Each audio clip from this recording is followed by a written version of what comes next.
আল্লাহ নবী দয়ার নবী রাহমাতাল লিল আলামিন হুজুর আমার আল্লাহ নবী পাক বিবি আম্মা জান হযরত আয়েশা সিদ্দিকা রাদিয়াল্লাহু তাআলা আনহা পাক বিবিকে নিয়ে আমাদের আম্মা জানকে নিয়ে বসে আছে একদিন দুপুরবেলা। হঠাৎ দেখতে পাওয়া যায় আল্লাহ নবী বললেন, আয়েশা ওই দেখো আমার সাহাবী আসে, আমার অন্ধ সাহাবী আসে, তুমি পর্দার আড়ালে চলে যাও, অন্ধর মহলে চলে যাও। আম্মা জান হযরতে উম্মে সালামা রাদিয়াল্লাহু তাআলা আনহার একজন আত্মীয়, হুজুর আমার অন্ধ। আল্লাহ নবী বললেন, আয়েশা ও বিবি আয়েশা পর্দার আড়ালে চলে যাও, অন্ধর মহলে চলে যাও। আম্মা জান হযরতে আয়েশা সিদ্দিকা রাদিয়াল্লাহু তাআলা আনহা বললেন, ইয়া রাসূলুল্লাহ ইয়া হাবিবাল্লাহ, হুজুর আপনার ওই সাহাবী তো অন্ধ, চোখে দেখতে পান না। হুজুর তাহলে আমি এখানে চুপটি মেরে বসে যদি থাকি, মুখে জবানে যদি আওয়াজ না করি, অসুবিধা কোথায়? আল্লাহ নবীর চেহারা মোবারক লাল হয়ে গেল। আল্লাহ নবী বললেন, আয়েশা তুমি এই মুহূর্তে যদি পর্দা নাশি না হও, এই মুহূর্তে যদি অন্ধর মহলে না যাও, আমি রাসূলুল্লাহ ঘর ছেড়ে চলে যাব। সুবহানাল্লাহ বলবেন না? একবার জোরে বলবেন না? নবীর বিবি, বিশ্ব নবীর পাক বিবি আম্মা জান হযরতে আয়েশা সিদ্দিকা রাদিয়াল্লাহু তাআলা আনহা রাসূলুল্লাহ আদর করে ডাকতেন, ও আমার আয়েশাতুল হুমারা, ও আমার টুকটুকি বিবি। তাহলে কত যত্নের জিনিস ছিল। কথা বলছেন না কেন? সেই নবী, সেই বিশ্ব নবী নিজের স্ত্রীকে বললেন, আড়ালে চলে যাও, আমার অন্ধ সাহাবী আসে। কানা না বলো, কানা মানে দেখতে পায়, ও সকাল বিকাল রাত দিন বোঝে। অন্ধ মানে টোটাল সমান। কথা বলছেন না কেন? টোটালটাই সমান। বিশ্ব নবীর অন্ধ সাহাবী আসছে, তাহলে তো পর্দার আড়ালে যাবার কোনো প্রশ্নই নেই। মজার বিষয় এখান থেকে পাবেন। ও যুবকেরা, ছেলেরা, বাচ্চারা, পর্দা নাশি না মা বোনেরা, আম্মা জান হযরতে আয়েশা সিদ্দিকা রাদিয়াল্লাহু তাআলা আনহা ভয় খেয়ে গেলেন। আল্লাহ নবী রাগান্বিত হয়ে গেলেন। আল্লাহ নবী বললেন, আয়েশা কোনো কথা না, আমি চলে যাব। আল্লাহ নবীর এই কথা শুনে আমি আয়েশা ঘরেতে ঢুকে গেলাম। একবার জোরে হবে না? একবার জোরে হবে না? আল্লাহ নবী দরবারে সাহাবী হুজুর আসলেন। আমি আয়েশা শুনতে লাগলাম। আল্লাহ নবীকে সালাম দিলেন, আসসালামু আলাইকা ইয়া রাসূলুল্লাহ ইয়া হাবিবাল্লাহ। হুজুর আল্লাহ নবী সালামের জবাব দিয়ে বললেন, এসো ও আমার সাহাবী, কেন এলে বাবা, কি হয়েছে তোমার? ইয়া রাসূলুল্লাহ ইয়া হাবিবাল্লাহ, হুজুর আমি অন্ধ, দুই চোখে দেখতে পাই না। ইয়া রাসূলুল্লাহ হাবিবাল্লাহ, মদিনার মসজিদুন নবী শরীফ থেকে আমার বাড়িটা খানিকটা দূরে, অনেকটাই দূরে। ওখানে আযান শুনে আমি জামাতে যে এসে নামাজ আদায় করব পজিশন নাই। আমাকে অন্ধ আল্লাহ বানিয়েছে, আমি অন্ধ। হেঁটে হেঁটে টুকটুক টুকটুক টুকটুক করে মদিনার মসজিদে যখন আসি, দেখি আমি 2 রাকাত হয়ে গিয়েছে, 3 রাকাত হয়ে গিয়েছে, আমি পূর্ণ জামাতটা এসে পাই না। ইয়া রাসূলুল্লাহ হাবিবাল্লাহ, হুজুর আমার জন্য কি কোনো রুখসত আছে?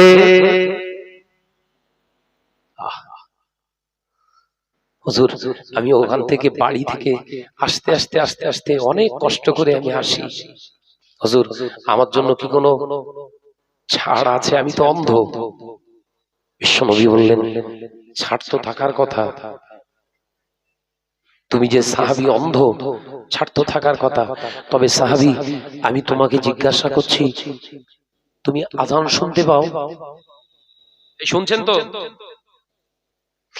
নবী আমার, দ্বীন ও দুনিয়া বাদশাহ হাবিবুল্লাহ নবী জনাবে মুহাম্মদুর রাসূলুল্লাহ সাল্লাল্লাহু আলাইহি ওয়াসাল্লাম জিজ্ঞাসা করলেন, ও আমার সাহাবী, বাবা তুমি আযান শুনতে পাও, মসজিদের আযান কি তোমার কানে আসে? ভাই ইয়া রাসূলুল্লাহ, হাবিবাল্লাহ, আমি আযান শুনি, শুধু আযান শুনি না, আযানেরও জবাব দিয়ে থাকি। একবার জোরে হবে না? আযানটা শুধু শুনি না ইয়া রাসূলুল্লাহ, আমি আযান শুনে আযানের জবাবও দিই। সুবহানাল্লাহ বলে। আজকে মুসলমানের আযান হলে গল্পে ব্যস্ত। এই সোনার মানিকরা সবাই কি করতেছে? কমিটি ডিস্টার্ব হচ্ছে। আমরা আযান শুনে জবাব দেই তো? দেন। আযান শুনে যদি জবাব না দেন, কাবিরা গুনাহ হবে বলো। আপনার এলাকার মসজিদের আযান হলে আযানটা কানে আসলেই আপনি আযানের জবাব দেবেন, কারণ আযানের জবাব দেয়া হলো ওয়াজিব। ও নজরেরা, যুবকেরা, ছেলেরা, বাচ্চারা, পর্দানশীন মা বোনেরা, আল্লাহ নবী দয়ার নবী রাহমাতাল লিল আলামিন বললেন, বাবা সাহাবী, ও আমার সাহাবী রে, তুমি আযান শুনতে পাও? হায় ইয়া রাসূলুল্লাহ, হাবিবাল্লাহ, হুজুর আমি আযান শুনতে পাও। আল্লাহ নবী বললেন, বাবা সাহাবী রে, আযান যেহেতু কানে শুনতে পাও, মসজিদে এসে নামাজ পড়া লাগবে। জোরে বলুন না, একবার জোরে হবে না? অন্ধের জন্য যদি মসজিদে আসা শরিয়াতের হুকুম হয়ে থাকে, আমরা যারা চৌকলা, বাড়ির পাশে মসজিদ, মসজিদের কোনো খোঁজ খবর নেই, পাঁচ ওয়াক্ত, মার বাড়বে না কমবে? কথা বলে না তো। আজকে আমাদের ভারতবর্ষে ওয়াকফ বিল নিয়ে বিরাট আপনার তোলপাড় হচ্ছে। ওয়াকফ বিল, ওয়াকফ লিল্লাহি যারা দান করে গেছে, আমাদের পূর্বপুরুষেরা অর্থ ধন সম্পদ দান করে গেছে, গচ্ছিত রেখে গেছে। কি আমার আওলাদেরা, আমার বংশের মানুষেরা, আমার কওমের মানুষেরা এই অর্থটা, এই সম্পদ থেকে তারা যেন তাদের বাচ্চা ছেলে ফুলার দিকে তারা সাহায্য নিতে পারে, এই চিন্তা নিয়ে তারা একটা সম্পদের বিরাট অঢেল দানের একটা পাহাড় সমপূর্ণ একটা রেখে গেলেন। আজকে সেই সম্পত্তি, মুসলমানের সেই ওয়াকফ সম্পত্তিটাকে কেড়ে নেওয়ার জন্য বিভিন্ন প্রসেসিং করে কেন্দ্রীয় সরকার তারা বিল এনেছে। ইংরেজ সরকার পর্যন্ত ওদিকে তাকায়নি। আজকে আমাদের সেই বাপের পৈতৃক সম্পত্তির উপরে হস্তক্ষেপ মারার জন্য নতুন করে পার্লামেন্টে বিল পাস করার চেষ্টা করছে, পাস করানোর চেষ্টা করছে। কারণ কি? এই কারণ কি? মোদী সরকার তো খারাপ ধরে নিলাম, বিরাট খারাপ, বিরাট খারাপ। আমরা নিজেরা ভালো তো। কথা বলছেন না কেন? আর কি তো বিরাট হদ্দ ধোনা ধুনে দিলুম। আয়নার সামনে দাঁড়িয়ে আমরা আমাদের বিবেককে একবার প্রশ্ন করে দেখেছি, প্রকৃতপক্ষে আমরা ভালো জায়গায়, ভালো দাবিদার, এই জায়গায় আমাদের স্থান আছে কি? আমরা অন্যের বিচার করি, চোর চুরি করার বিচার করে।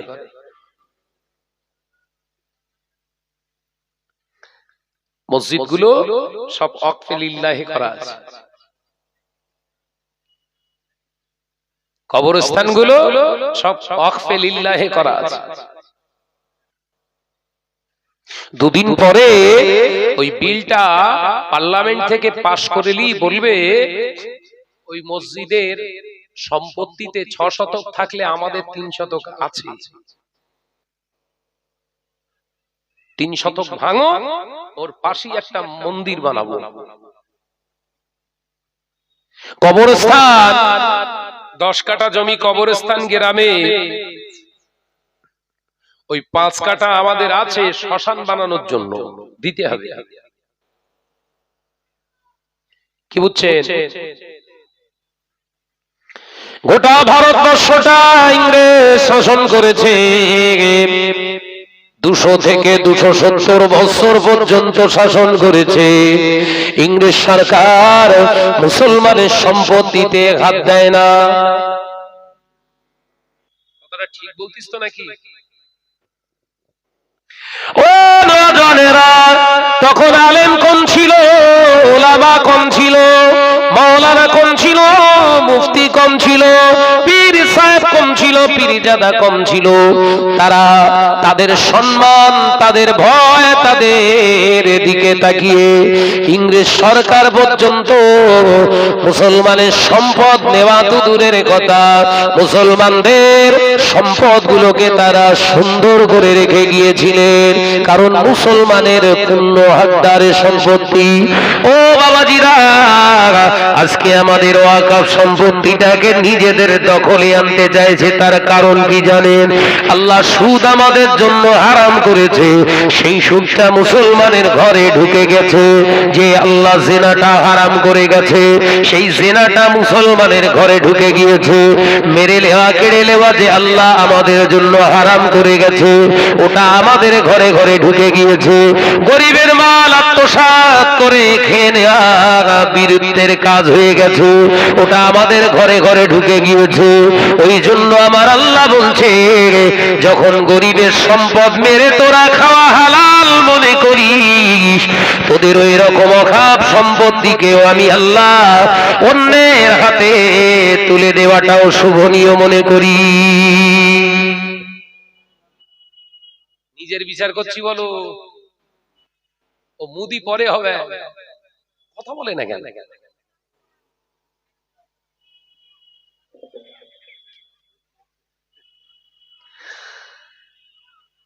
আত্মসমীক্ষা করুন, নাজাত পাবেন। আত্মসমালোচক, রাসূলুল্লাহ বললেন আত্মসমালোচনাকারী জান্নাতে যাবে। একবার জোরে বলুন। জোরে হলো না যে? আরেকটু ঝেড়ে মারেন। পর সমালোচনাকারী, পর সমালোচক, নিন্দুক, এরা জান্নাতে যাবে না। কতদিন? যার বিরুদ্ধে নিন্দা করেছো ওই ব্যক্তিটা যতদিন না তোমার ক্ষমা করবে। আলোচনা বুঝতে পারেন? হুজুর তোমার দফা সারবে।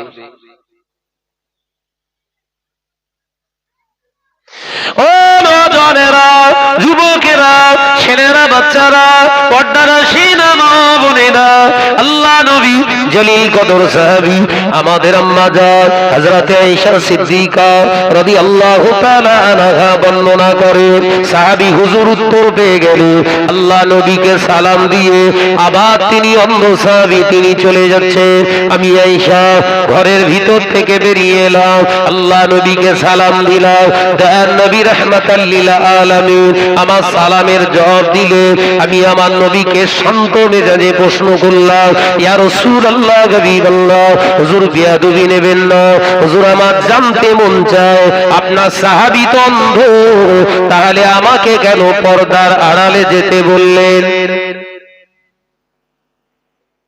আলোচনা বুঝছেন তো? আপনার সাহাবী তো দেখতে পায় না, তারপরেও আমাকে আপনি ভিতরে যেতে বললেন।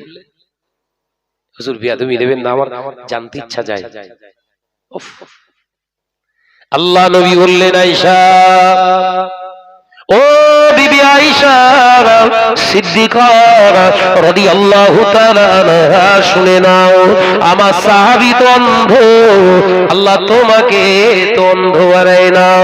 একটা পুরুষের চোখে যেমন আল্লাহ পর্দা লাগাতে বলেছে, একটা পুরুষের চোখকে আল্লাহ যেমন পর্দা করা ফরজ বানিয়ে দিয়েছে, একজন নারীর চোখে ও পর্দা করা হলো ফরজ। একবার জোরে হবে না? ফিরে আসেন এবার। শয়তান এখনো কি জিন্দা না মুর্দা? কথা বলে না। শয়তান বলেছিল আল্লাহ মলি সাহেব সাজবো, আল্লাহ মেনেছে না মানিনি? কথা বলে না তো।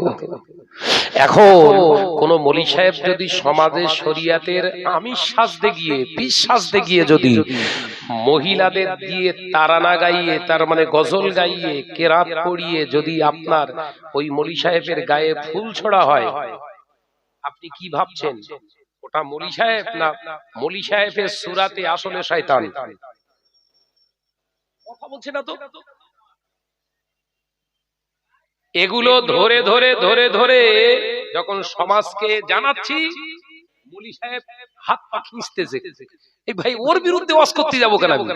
ওয়াজ করছি কার বিরুদ্ধে? জোরে বলে। ইবলিসের বিরুদ্ধে। তো হুজুর জ্বলে যাচ্ছে কেন? ওই আমার তো ওই জ্বলন হয় না।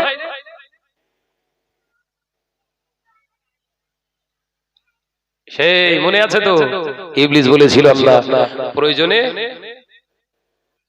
হুজুর সাজবো বলো, কারণ আমার টার্গেট, আমার মিশন জাহান্নামী বানাবো। আমার মিশন বনি আদমকে জাহান্নামী বানানো। আল্লাহ বললেন যা, মেনে নিলাম, তবে শোন ও বান্দা, কান খুলে শুনে কি দি, আল্লাহ ওই সময় বলেছিলেন ওই ইবলিস শুনে রাখ, জেনে রাখ, আমার বান্দা, আমার বান্দি তোর প্রলোভনে পড়ে, তোর খসলাতে, তোর অসসায় পড়ে আমার বান্দা বান্দি পথভ্রষ্ট হয়ে যাবে। ওকে গোনার কাজ করিয়ে করিয়ে, ওকে গোনার কাজ করিয়ে করিয়ে, ওর গোনা যদি পাহাড় সমপরিমাণে হয়ে যায়, পাহাড় সমপরিমাণে যদি হয়ে যায়, সমুদ্রের ফেনা পরিমাণে যদি হয়ে যায়, আমি আল্লাহ বলছি শুনবি, ও যদি নিজের ভুলটা একবার বুঝতে পেরে গিয়ে থমকে দাঁড়িয়ে গিয়ে ব্যাকে আসার জন্য একবার ইস্তেগফার করে, আমি আল্লাহ ওর জন্য বলছি লা তাকনাতু মির রাহমাতিল্লাহ। একবার জোরে হবে আল্লাহ। ইন্নাল্লাহা ইয়াগফিরুয যুনুবা জামিআ ইন্নাহু হুয়াল গফুরুর রহিম।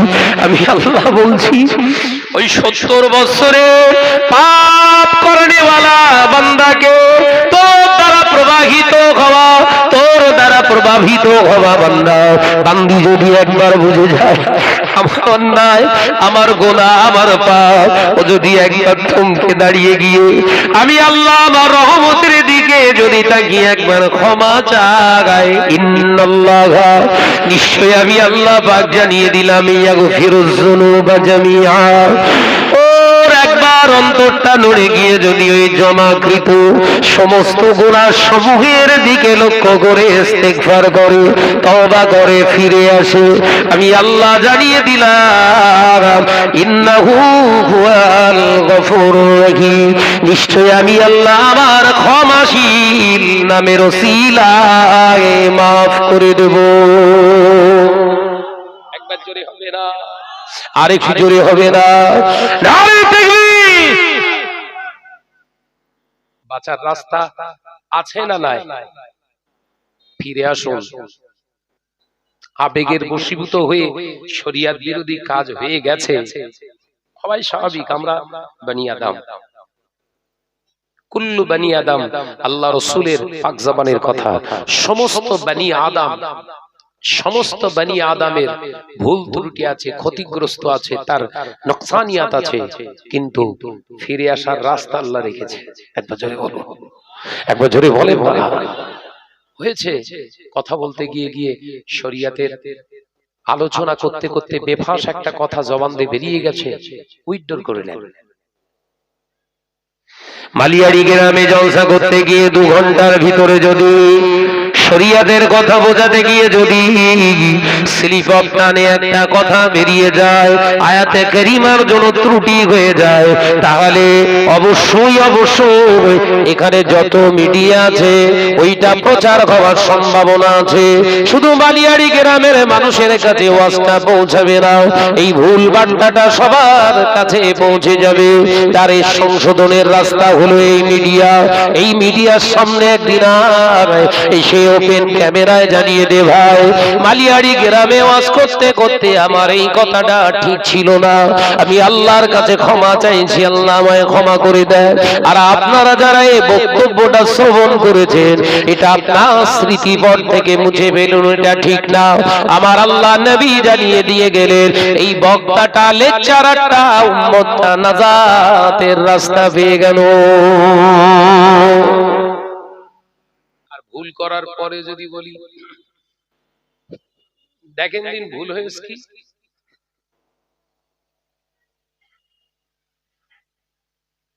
ভুল হয়েছে, আলেম ওলামারা বলছে ভুল হয়েছে, তখন আমার উচিত কি? আর কারুর দ্বারস্থ নয়। ভুল যখন হয়েছে, শব্দটা যখন কানে এসেছে, অন্তত অন ক্যামেরায় এসে আমি নিজের সমস্ত তথ্যগুলো তুলে দিয়ে বলি, by mistake slip of tongue হতে পারে ভাই, আমি আদম সন্তান,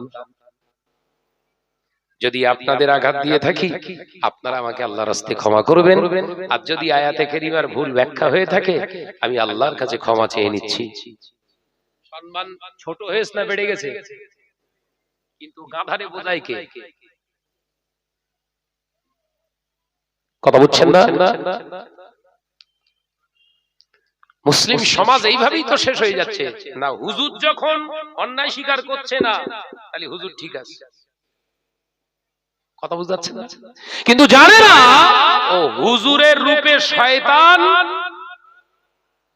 ইস্তেকামাত দিয়েছে, ও হুজুর রূপে আছে, কাজ চালাচ্ছে শয়তান। আর শয়তানের খাসলাত কি? উসজুদু লি আদমা, ও চুপ করে বসে রয়েছে। আল্লাহ বললেন আমার আদমের দিকে ফিরে সেজদা করো, সবাই সেজদায় পড়ে গেছে, আর হুজুর চুপ করে বসে রয়েছে। আল্লাহ বললেন সবাই সেজদা করলো, তুমি বসে আছো? আরে আল্লাহ, আমার এলেম, আমার বিবেক আমার বাধা দিচ্ছে। উরে সর্বনাশ, কত বড় আলেম রে হেরা। আল্লাহ বললেন উসজুদু লি আদমা, এটা তো আমার হুকুম।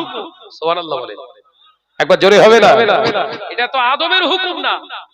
উসজুদু লি আদম, এটা কার হুকুম? আমি আল্লাহ, আমার তো। আদম কি আছে? আদমকে সেজদা করবে না কি করবে ওটা পরের চিন্তা, হুকুম তো আমার। অর্থাৎ উসজুদু লি আদমা, এই সেজদা করাটাই তো আমার হুকুম। একবার জোরে বলুন না, একবার জোরে হবে না? ও সামনে তোমার আদম থাক, দুনিয়া থাক, আর বেহেশত থাক, আর ফেরেশতা থাক, দেখার দরকার নেই। আমি যখন বলেছি সেজদা করো, সেজদা করো। না, আল্লাহ সামনে আদম বসে আসতো, কি বলছে? এতদিনের কর্মযজ্ঞ, 25 বছর 30 বছর ধরে মেহনত করে আলাদা একটা প্যান্ডেল তৈরি করেছি, আর এখন যদি বলি না, ফুরফুরা হুজুর, ফুরফুরা পীর সাহেব হুজুর কেবলাদের বিরুদ্ধে এত কিছু মিথ্যা আরোপ করেছি, এত কিছু বলার পরে, আর আজকে 25 বছর 30 বছর পরে যদি বলি উইথড্র করি না, ওগুলো আমাদের ঠিক হয়নি, মানুষ তো জুতো ঝরবে। হেরা সহ্য করবো কি করে? দরকার নেই, মরি আর বাঁচি, কোন চুপ করে বসে থাকি। ক্যারেক্টার মিলছে, কথা বলছেন না কেন? ক্যারেক্টারটা মিলছে। অর্থাৎ আমাদের সচেতন হওয়ার সময় এসেছে। দেখুন আজকে এই কথাগুলো আমি স্টেজে বলছি, ওয়াল্লাহি তাল্লাহি বিল্লাহি, আল্লাহর কসম করে বলতে পারি, আপনাদের ঈমান বাঁচানোর জন্য। ঈমান নষ্ট করে ফেলছে। ছোট থেকে দরবারে ফুরফুরা শরীফে মানুষ, আমি ফুরফুরা শরীফে ভাইজান হুজুর কেবলাদের কাছে, চাচাজান হুজুর কেবলাদের কাছে সোহবতে বসা মানুষ আমি। বাংলা আসামের মুফতি আজম আব্বাজান মেজলা হুজুর পীর কেবলার কাছে থাকা মানুষ আমি।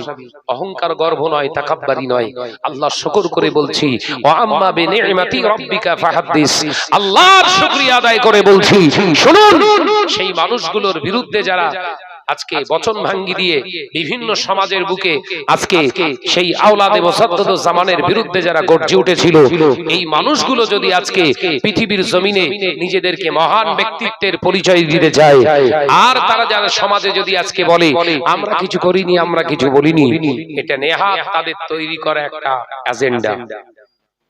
এই কথা বলছেন না কেন? আমি আবারও বলছি, মানুষ মাত্রে ভুল হয়, মানুষ মাত্রে ভুল হয়। এই কিছুদিন আগে রাজারহাটে একটা জায়গায় প্রোগ্রামে জলসা করতে যেয়ে একটা আয়াত পড়তে যেয়ে মাঝখান থেকে একটা শব্দ, মিন শব্দটা ছেড়ে গেছে। সূরা আল মুমিনুনের একটি আয়াত তেলাওয়াত করতেছিলাম, কি ওয়ালাকাদ খলাকনাল ইনসানা মিন সুলালামিন তিন। এই দুটো মিন রয়েছে, প্রথম মিনটা ছেড়ে গেছে, সেইটা নিয়ে সমাজে ভাইরাল করা হলো। কি শাহনাজ কোরআন শরীফ পড়তে পারে না, কথা বুঝতে পারছেন? কিন্তু ও যা পারে করবে, যে যার কাজ করবে। কিন্তু আমার কাছে যখন ওই তেলাওয়াতটা আসলো, টানের মুখে পড়েছি তো, আমি দেখলাম সত্যিও তো আমার ভুল হয়ে গেছে, তো এই শব্দটা তো ছেড়ে গেছে। সঙ্গে সঙ্গে ওই দিনই সন্ধ্যাবেলা লাইভে এসেছিলাম আমি, কারণ আমার ওয়াজটা লাইভে প্রচার হয়েছে। সঙ্গে সঙ্গে ওই দিনেই সন্ধ্যাবেলা লাইভে এসেই আমি ক্ষমা চাইছি আল্লাহর কাছে, প্রকাশ্যে তওবা করেছি, ভিডিও আছে বোধহয়, আছে তো, আল্লাহর কাছে ক্ষমা চাইছি। হতে পারে, আমরা তো মানুষ, কই আমার তো সম্মান যায়নি তো। অন্যায়টাকে অন্যায় বলে মানবেন, স্বীকার করে নেবেন, এটাই তো আপনার নসিব বড়। ও যুবকেরা, ছেলেরা, বাচ্চারা, পর্দানশীনা মা বোনেরা, আল্লাহ নবী তো জাহারে বাদশাহ হাবিবুল্লাহকে, নবী জনাবে মুহাম্মদুর রাসূলুল্লাহকে সাল্লাল্লাহু আলাইহি ওয়াসাল্লাম, নবী আমার মক্কা থেকে হিজরত করে মদিনার দিকে রওনা হয়ে গেলেন। আল্লাহ নবী সাহাবীরা, তার নবী সাহাবীরা কেউ নয়, হযরতে সিদ্দিক আকবর, হযরতে আবু বকর সিদ্দিক রাদিয়াল্লাহু তাআলা আনহু, আমার নবীর সঙ্গী। আল্লাহ নবী যে উটের পিঠে সওয়ারি হয়েছিলেন, হুজুরের এই সওয়ারিটার নাম হলো আল কাসওয়া। এই আল কাসওয়া নামক উটনির উপরে আল্লাহ নবী চেপে বসে, আল্লাহ নবী মক্কা থেকে হিজরত করে হুজুর আমার মদিনার জমিনে যাবার ঠিক 3 কিলোমিটার আগে ওই জায়গাটার নাম কোবা পল্লী। আল্লাহ নবী সওয়ারি আল কাসওয়াটা হাঁটু গেড়ে সিজদায় পড়ে গেলেন। আল্লাহ নবী নেমে পড়লেন, ও আমার আবু বকর, ও আমার আবু বকর, আমার আল কাসওয়া যখন এখানে বসে পড়েছে, আমি নবী আমার আল কাসওয়ার বিশ্রামটাকে আমি নবী প্রাধান্য দিলাম, অর্থাৎ এখানে আজকে আমরা থাকবো। আল্লাহ নবী সাহাবী সিদ্দিক আকবর হযরতে আবু বকর সিদ্দিক রাদিয়াল্লাহু তাআলা আনহু হুজুর আমার তাবু তৈরি করলেন। আল্লাহ নবীর আগমনে মদিনার আবাল বৃদ্ধ বনিতা সবাই আল্লাহ নবীর জন্য, কেউ পাহাড়ের উপরে, কেউ বা গাছের মাথাও, কেউ বা আপনার টিলার উপরে দাঁড়িয়ে দাঁড়িয়ে উকি মেরে মেরে দেখতে লাগলেন আল্লাহ নবী আসছে, আল্লাহ নবী আসছে, দয়ার নবী আসছে, রাহমাতাল লিল আলামিন আসছে। আল্লাহ নবী ওই কোবা পল্লীতে অবস্থান করেছিলেন। কোন রিওয়ায়েতে আছে 5 দিন, কোন রিওয়ায়েতে আছে 4 দিন। আল্লাহ নবী ওখানে অবস্থান কালেতে দয়ার নবী রাহমাতাল লিল আলামিন ওখান থেকে একটা মসজিদ বানিয়েছিলেন। ওই মসজিদের নাম হলো মসজিদে কোবা।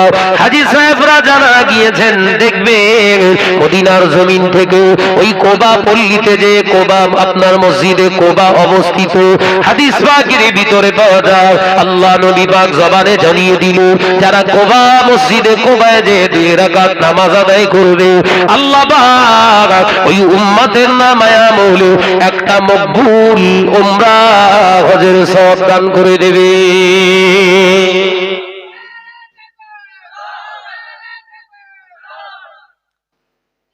আছে না হাজী সাহেব? আছে তো। ও মসজিদ তৈরি করার আমার বড় একটা চ্যাপ্টার আছে, ওদিকে যাব না, যে জায়গা দরকার আমার সেই জায়গা বুঝলেন।